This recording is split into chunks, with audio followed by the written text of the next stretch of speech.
It's the World This Week, 7 days, 4 Paris-based correspondents, 1 hour. We say welcome back to Christopher Dickey, foreign editor of the Daily Beast. You've been in that city of sin, New York City. Yes, it's been tough, but I survived. All right, you're back here in sunny Paris. We think of it as Trump's town, actually. Okay. Also with us, Gregory Viscusi of Bloomberg News. We won't be talking about Trump's town today, but soon, I hope. Also with us, Aida Alami, Moroccan freelance reporter. Nice to see you again. And France 24 Chief International Affairs Editor, Robert Parsons. The World This Week, where you can join the conversation on Facebook and on Twitter, our hashtag World This Week. Is the tide really turning this time against ISIS? A total of 4 new fronts opening up in the fight against Islamic State militants. In Manjib in northern Syria, a coalition of Kurdish and Arab militias taking on the jihadists. And this offensive, again, coming with the backing of U.S. soldiers. We're seeing now, Christopher Dickey, the beginning of daily Pentagon briefings about it. Does the U.S. own this one? No, I wouldn't say we own it. I'm not even sure we can control it. And we are getting in bed with a lot of people who are going to be very problematic for us in the future. So I think we're just doing our best to push back ISIS now to show some momentum and make sure that they don't gain any momentum. But we're a long way from hitting even the major targets. I mean, Mosul is the main target. Raqqa is the other main target. And the more we look at those possible offensives, the farther away they seem. In it, a mix of Kurdish and Arab militias, mostly Kurdish. Look, it's the Kurds.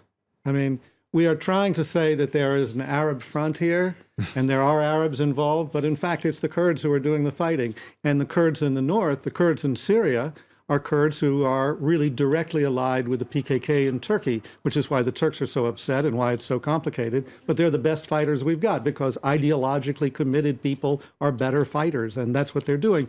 The Kurds in Iraq are fighting to protect Kurdistan in Iraq, but they don't want to go any further than that. They'll push a little further than that, but they don't want to occupy Arab cities or Arab towns if they can avoid it. So then that raises the question, who is going to do it?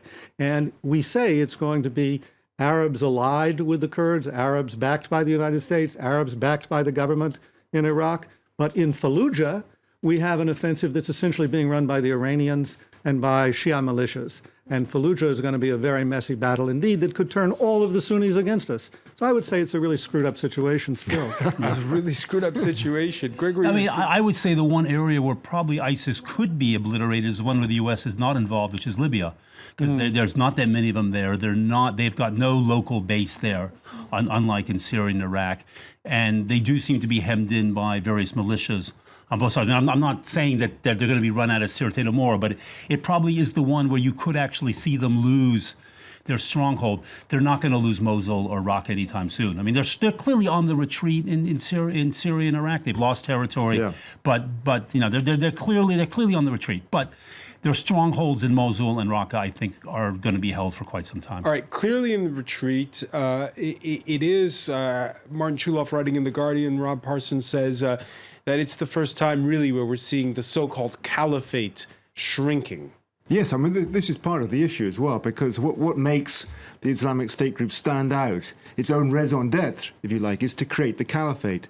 And since over the last few months, we've seen the Caliphate, so-called Caliphate, shrinking, both in Syria and in Iraq, to the point where now, at least according to the Iraqi government in Iraq, the Islamic State organization controls not more than 14% of territory, and much of that is just empty desert.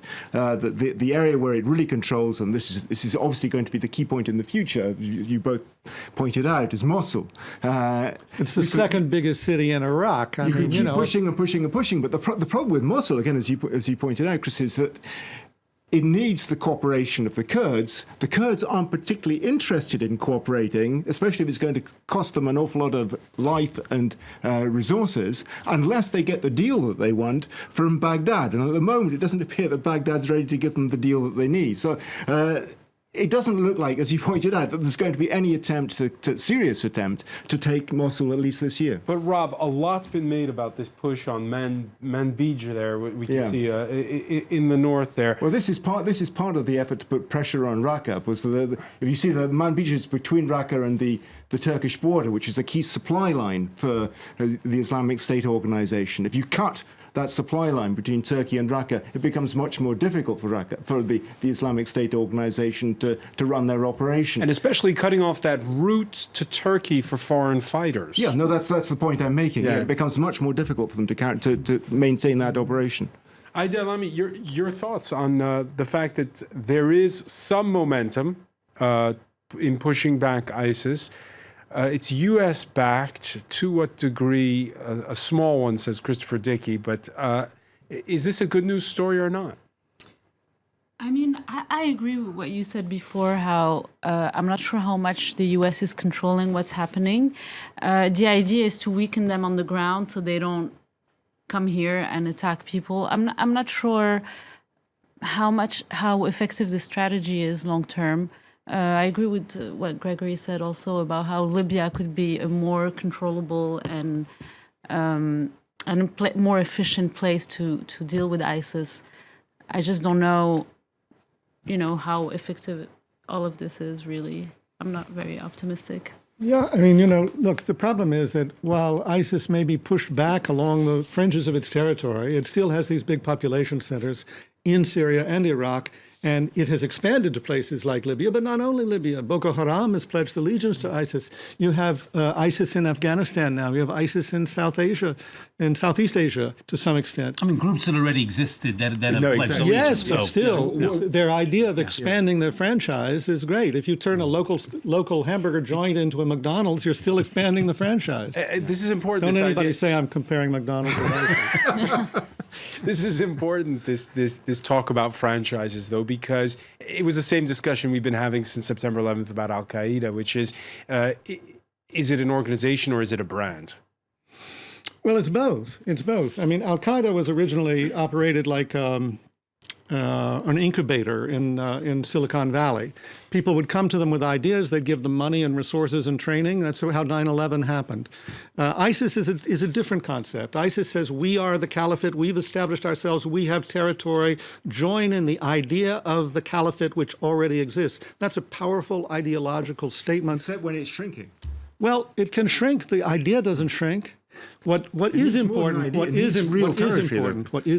and I don't think the Obama administration or the coalition has got enough credit for this, including the French, is that if we look back 2 years ago, almost exactly 2 years ago at the fall of Mosul, it looked as if the momentum on the ground of ISIS was unstoppable. Yeah. We were hearing stories about ISIS tanks in Baghdad.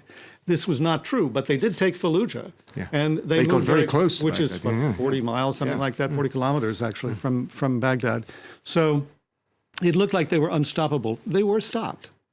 And they're now being pushed back along the fringes. And first by the Kurds again, in Kobane. Well, it's the Kurds again and again. The Kurds and American bombs and coalition bombs. Yeah. All right, the offensive on Fallujah that Christopher mentioning there, it was unexpected. It was announced on Monday that it was on after several weeks of heavy shelling. It was thought pro-Baghdad forces would first take on Mosul in the north. This week, Prime Minister Abadi announcing otherwise.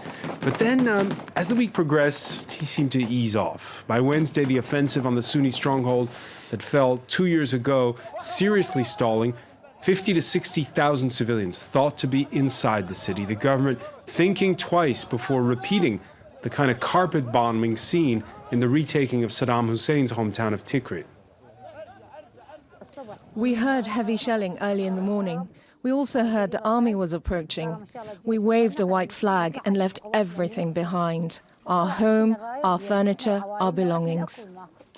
Rob Parsons, do you get the sense that the Iraqi government has learned a lesson from Tikrit? And because that was the genuine fear on Monday, that they're going to just flatten Fallujah, and that's not going to win any friends in Sunni-held areas. Well, we'll see whether they've really learned the lesson. Now, they appear to have learned some lessons. The problem with Tikrit was that the majority of the fighting was done by Shiite militias. It appears that the Shiite militias are being kept around the fringes of Fallujah rather than the actual thrust that's taking place, not with a great deal of success at this stage, but nevertheless, the south of the city, which Even though we've regular army plus Sunni tribal forces. They're saying that when they take control of Fallujah, that Sunni tribal forces will be given the responsibility of controlling the city and taking it forward. Even though the Iranian it remains press, to be seen. the Iranian press last week reporting that senior Revolutionary Guards commander Qasem Soleimani He's there as well. was there. Yeah. But again, but with the Shia militias on the outskirts, Exactly, not the Iraqi yeah, army drive yeah. into the city.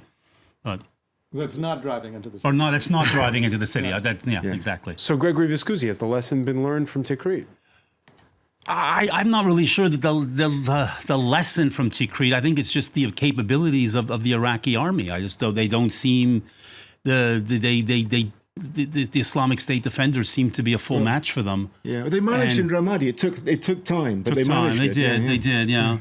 I think it's more a question of just military capability rather than any terrible concern about civilians. Cynics argue because again they were supposed to head north towards Mosul, not go towards Fallujah. Cynics argue that at a time when the prime minister is under fire in Baghdad, this is a political distraction. Everything is political. Wars are political. This is all a very political thing.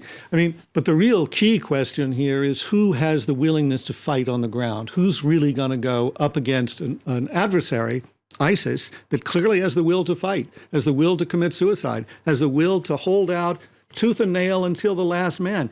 Is there anybody on the Iraqi side that's willing to do that? And the answer is yes, the Kurds. Everybody else, no. They did Ramadi without the Kurds.